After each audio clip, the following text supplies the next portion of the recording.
Today I'm donning a t-shirt of Optiven. Today I'm donning the t-shirt of Optiven. They have not sent me. I am not their customer, but I've remembered something. I've remembered something that it is what is called tragic comedy. Tragic comedy. That is what made me. Can you imagine? Can you imagine owning a lorry, or can I say being employed as a lorry driver, and then being employed as a lorry driver, later on you discover the lorry is yours. Yeah, you work for several years. Your brother employs you as a lorry driver. When he employs you as a lorry driver, you work for several years. You work for several years as the driver for that lorry. And later on, you discover that the lorry is yours. What happens next? I may repeat it, but I just wanted to tell you briefly what I'm recording today. It is not about Optiven, but after putting on the Optiven shirt, I remember. A brother approaches you, real brother, same mother, same father. An elder brother of yours tells you that since you are a driver, I have bought this lorry. I have bought this lorry, and the lorry is registered in your brother's name. It is registered in your brother's name. And when it is registered in your brother's name, he employs you as a driver. So you become the driver of that lorry. It was an Isuzu old model, the type people used to call it long nose ama mdomo kubwa.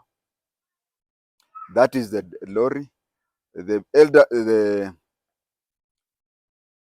were three brothers. Now the eldest brother was talking to the middle brother. He was talking to the middle brother, where he was telling the middle brother that I have employed you as a driver for my lorry, Isuzu, and they agreed on a salary. What's more, when they agreed on the salary, they agreed on a salary, monthly, or I don't know whether it was monthly or per trip or anything, but he was an employee of his brother. The middle brother, there were three, was an employee of the eldest brother as a lorry driver. The lorry, which he will later discover after very many years, that the lorry actually was his. This is at Luandeti. There are I come from Luandeti. There are two Luandetis. Actually, Luandeti was a river.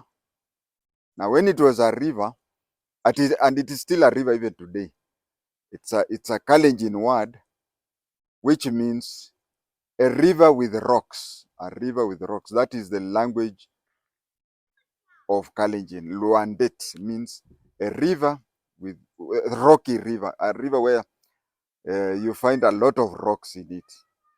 Now, Luandeti is divided into two by the river. On one side, a church started called Luandeti Quakers. Now, these Luandeti Quakers, it still retains the name Luandeti Friends because of the church of Quakers. And on the other side of the river, the SDA started a church. So it was called, initially it used to be called Luandeti SDA, but nowadays they call it either Luandeti Market or Luandeti DEB. Now this family, for those of you who go to Luandeti DEB, and then there is Luandeti DEB here, there is Luandeti SDA church here, and that family is just there. So there were three brothers. One brother, the youngest, was in USA. He was teaching in a university in the USA.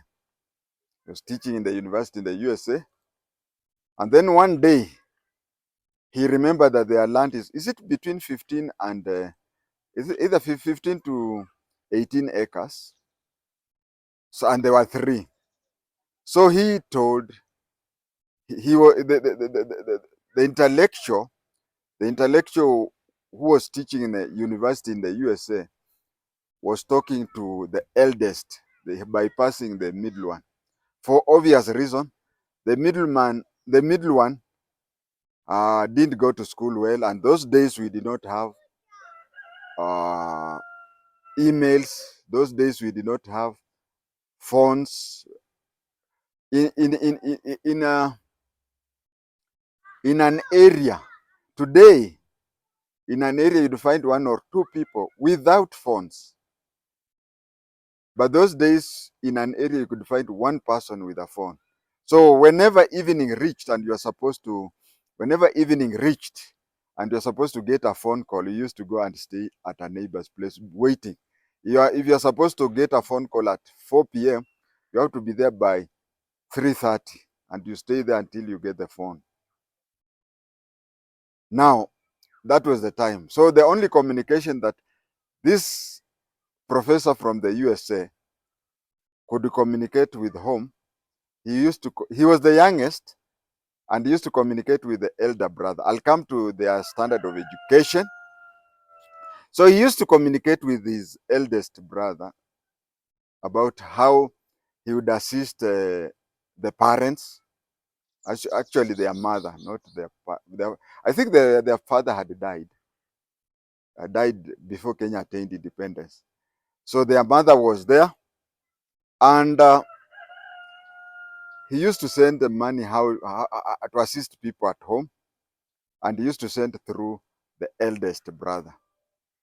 So one time he talked to the elder brother and said, I want to start it from A so that we go to an extent where you'll find that somebody was employed to be a driver of his own lorry. So he told the elder brother that the land we have, assuming that it is, okay, I don't know how many acres, but I think it is 15. Now, if it is 15 acres and we have to share the three of us, each one will have 5 acres. Why don't I buy land? Why don't I buy land? And then the two of you can share the 15. That is 7.5, 7.5. They agreed. So he told him, look for a good land. He went to Kiminini, bought land from Burudi Nabwera. He bought land from Burudi Nabwera. When he bought land from Burudi Nabwera, I don't know. This story is how to con a conned person who cons another conning and another conning and conning and conning, if I may say so. Burudi Nabwera had bought land from a settler. So what he did, this gentleman, the brother had given him money to buy land. So he was in a hurry to buy land. He went and saw Burudi Nabwera and he wanted to buy land from Burudi Nabwera. So Burudi Nabwera allocated him land in one side, whereby that land had squatters in it. So, okay, I don't know how many acres he bought, but when he bought, let's say 100 acres. Let us assume it is 100 acres. For the purpose of this program, he bought 100 acres from Burudi. So Burudi sold him one side and he was given the title deed for the land. When he was given the title deed for the land, later on he moved into that land and he found squatters there. So he said that he wanted to evict those squatters. He wanted to evict those squatters. The squatters took him to court. And the court directed that, according to SFT, these people who are settling in Kitale and other places, If you bought land and the employees of the settler were there, you had to allocate some land to the employees of the settlers. And when he came, he was in a hurry to buy that land. So when he was in a hurry, Brudi Nabwera showed him land. The squatters had formed a village in one side of the land. So he was sold land on that side of, the squatters. Um, Later on, he told the people, now this is my land, get out of my land. The squatters took him to court. When they took him to court, Brudi Nabwera was asked, he said, even the price I sold him below the market price because he was buying the section that had squatters. So he was forced, the land that he had bought, he had to settle the squatters on a bit of it. So he was tricked into buying land that included area that had squatters. And why was he in a hurry to buy land and whatever? What happened was his brother in the US, as I've said, he said that land of ours, instead of us getting a third each, instead of the three of us getting a third of the land, why can't you look for land for me so that I leave this land for you too? Then you have a half of it. Let us assume it is 6 acres. If it is 6 acres, each brother would get 2 acres. But him getting out of the way, it meant that the two brothers would get 3 acres each. 3 acres each, 3 acres each.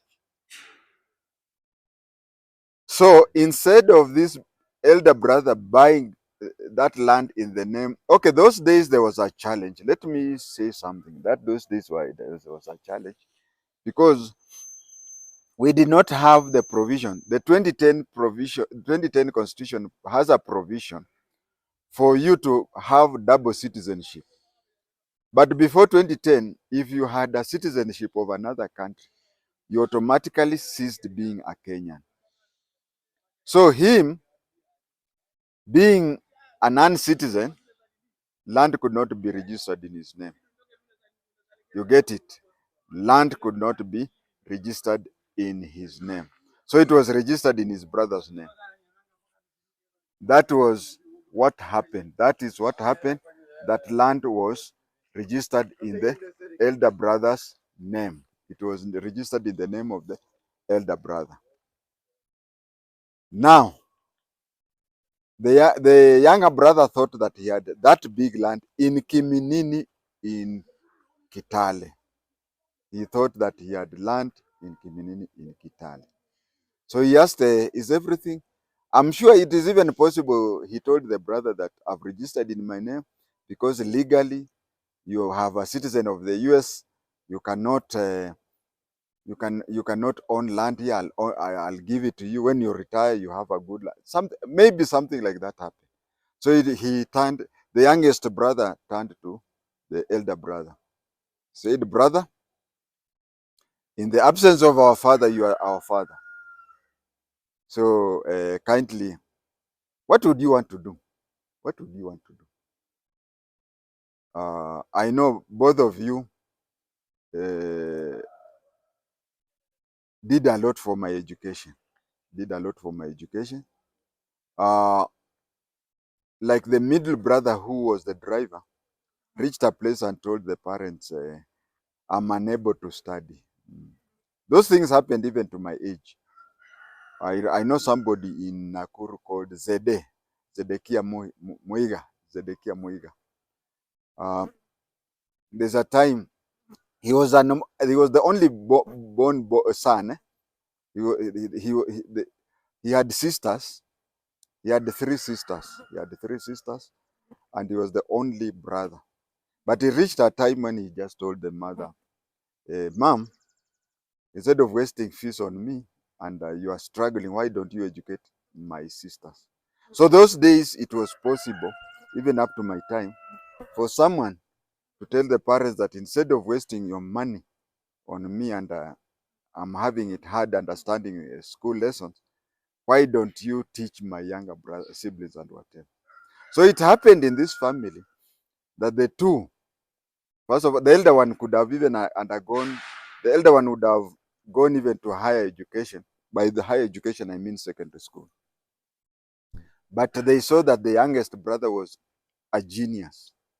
So they decided that he continues, and he continued until he started teaching in American university. So he told the elder brother, you people, I understand the hard decisions you made, where you decided not to continue with education for my sake. I also appreciate that you have bought me land in Kiminini. What do you think I can do for you? The eldest brother said, I'm a businessman. I'm a businessman. If you could assist me in business. He financed for a very big business shop. Hii biashara ya Wahindi hii, duka Wallace. He had to start a very big shop in Webuye town. Somebody from Luandeti started that. The brother sent money from the USA. He became a very successful person in business. Then the youngest brother said, look here. Yes, I know the land at home. You will share the two of you. And look here, I have a big land in Kitale, Kiminini. You are a successful businessman. Hapa ndio kuna uhondo. Now listen. We save the best for the last. Now he told the brother that you people during our young age, you offered not to continue with the education so that our mother can teach me alone. I have surrendered the land at home to you. But that is not enough.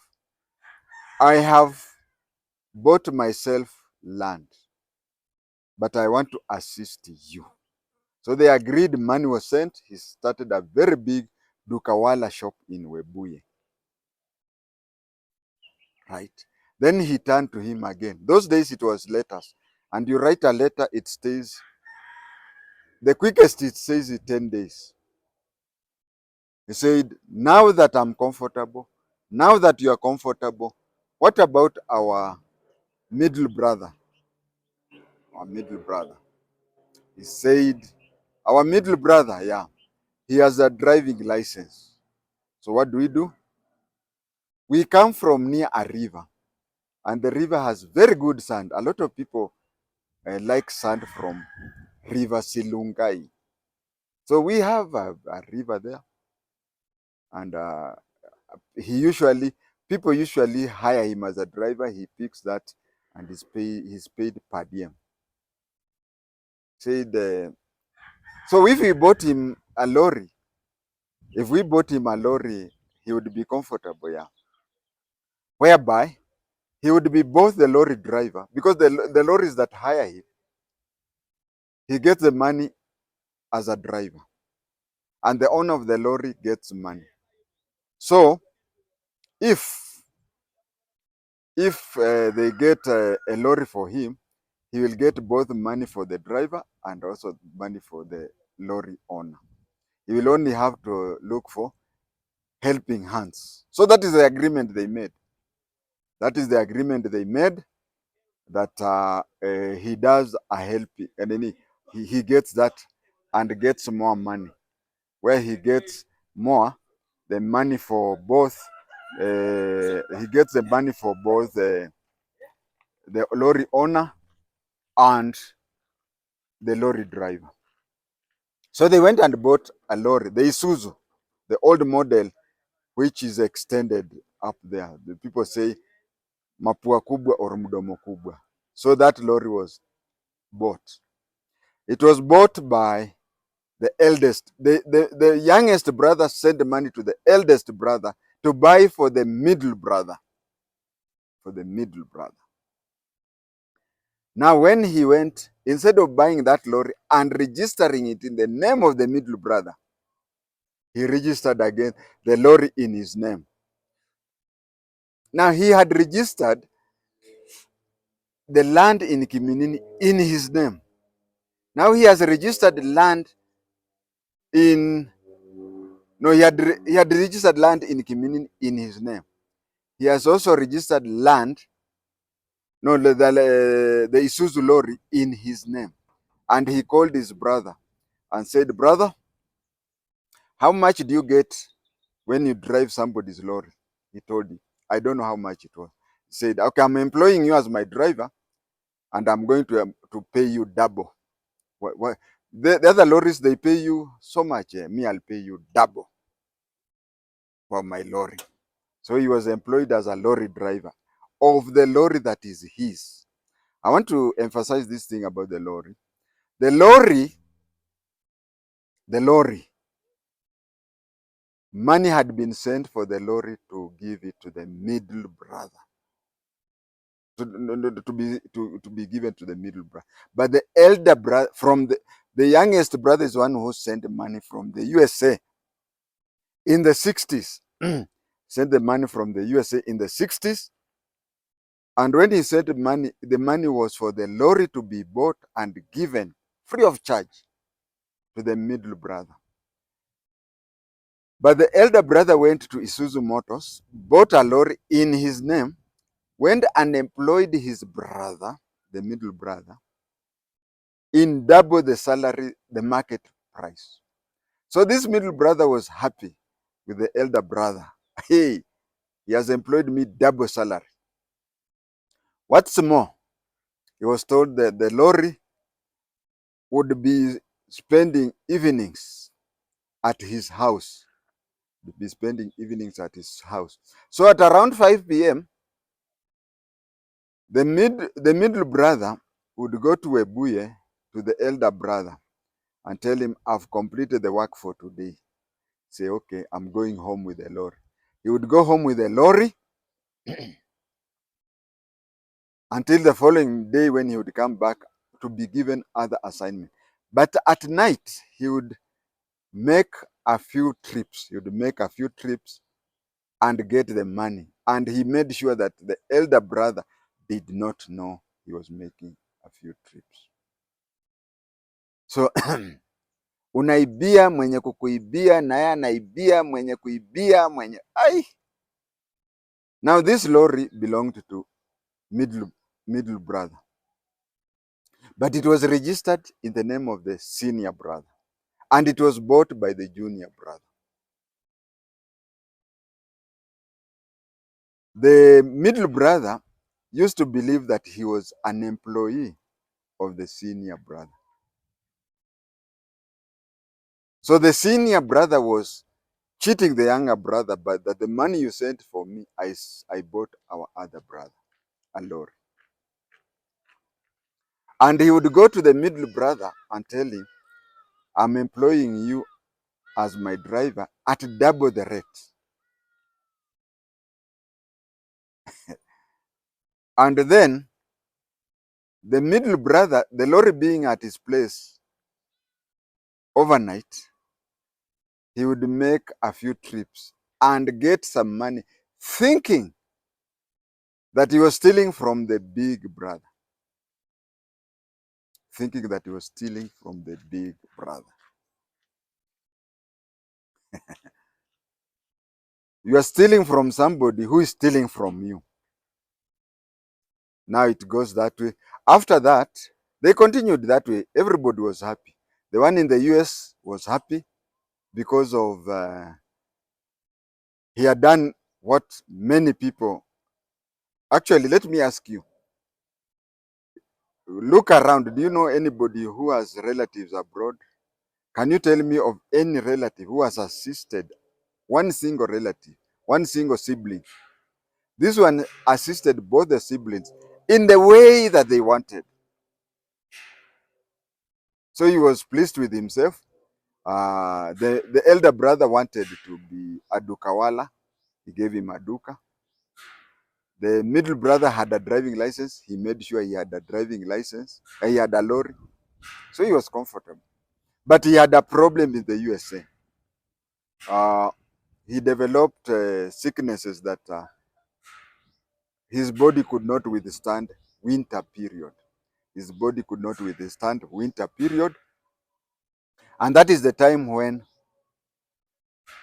Kenyatta University College had just been established. You know, it was Kenyatta College for S1. You know about P1. Now I'm talking of S1. And the Kenyatta College later became an A-level school. But later on, it became Kenyatta University College, which took the faculty. Nowadays, they call it School of Education.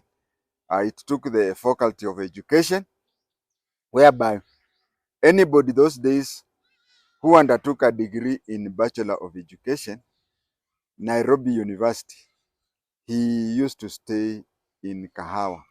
That is why you find we elderly people call Nairobi University, we call it main campus. So he developed this medical problem that would not allow him. He developed a medical problem that would not allow him to, it did not allow him to stay in the US during winter.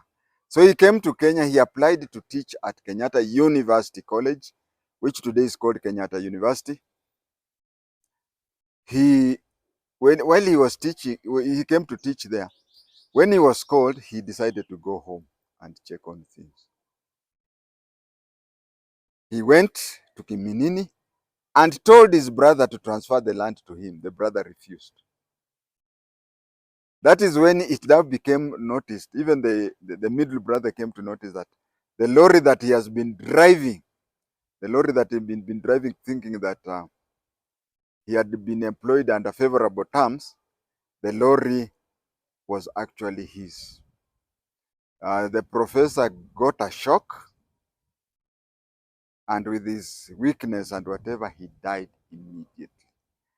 Now, I remembered that because I am putting on an Optiven t-shirt. Now, Optiven have not paid for anything here. In Luhya tradition, should they find out okay, we have the pay bill here. Should they feel whatever, they can send something. And in Luhya tradition, whatever they send, even if they send 500, I cannot complain at whatever, no. My message is to people who are abroad. Use these facilities. Coincidentally, I have an Optiven t-shirt, but many such companies. We have also Chams Media. You can connect with Alex Chamwada to show you how to invest in Kenya so that when you retire, you don't come back and see that whatever you had saved for your lifetime, thinking that you find that you are a squatter. The only issue I have with Optiven and other such like companies and whatever, Kina Chams Media, the way I've studied them, they are concentrating on people. They are concentrating on people who want to buy plots and develop plots into houses. You'll find them, oh, we have gone to such a place. We are now selling plots. At a quarter acre is going this. It has water, it has electricity, whatever. Me, what I would have, I've never, the only time I've been outside Kenya is I've been to Namanga, Tanzania, when I was in Standard 2. I've been to Uganda, Ethiopia, and Somalia, just a few kilometers. But if I would have been abroad, I would have preferred buying land. These companies should think of people's buying land so that they come back and settle as farmers. Not everybody wants to have a plot and build there a mansionette. You could also have 20 to 30 acres and build a mansionette on that farm. So I think Optiven and other companies, please think also along those lines. not just the way you are thinking. Thank you.